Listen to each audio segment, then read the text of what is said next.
Hey Martin, a couple other things I just remembered to tell you, as well as the automatic cutter, which is here. That's that scissor symbol is for to automatically cut the thread when you remove your material. We don't use that, as I mentioned. That'll be You can use that when you're doing regular, sewing regular cloth material.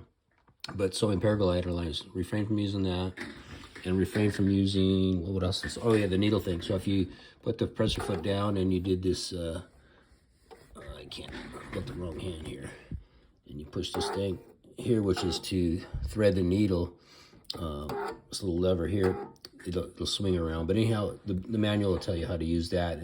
It has a limit on the size needles it works with and thread. And of course, we have bonded polyester thread, which is too tough for that stuff, and it'll just it'll mess it up. I messed it up once and had to have it repaired, so I don't use it anymore. So I'm going to save you that headache.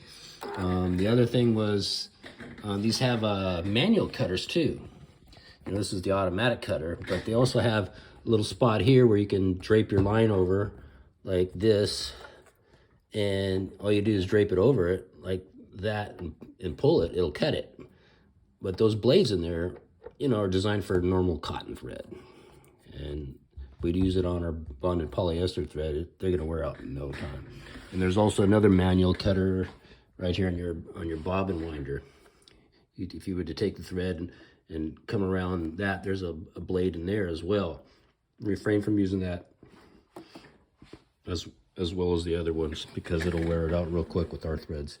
And what else could I tell you real quick? I always keep track of the needle that I have installed and how many times I use it for end loops. I can get about 5, 10, maybe 30 times on, and before I have to replace the needle. And I got a bunch of needles down here that I keep track of how many times I use them for the different sizes.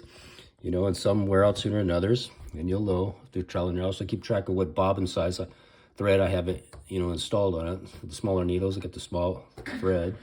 And then I think I've sent you a video too. I also keep track how many end loops I make. I can do 70 end loops on a full bobbin of thread for the Tex 45, and I can do 45 end loops on the Tex 70 thread before I have to change the bobbin. So this way I keep track of every time I make an end loop, how many times I use that needle for end loop, and how many times I used, I have 2 different bobbin cases for these because they're set at different tensions. And and I keep track of, how many times I use them so they don't run out in the middle of stitching the end loop. And what else? I think that's about all I wanted to pass along real quick. Talk to you later, guy. Got any questions, please feel free to hit me up.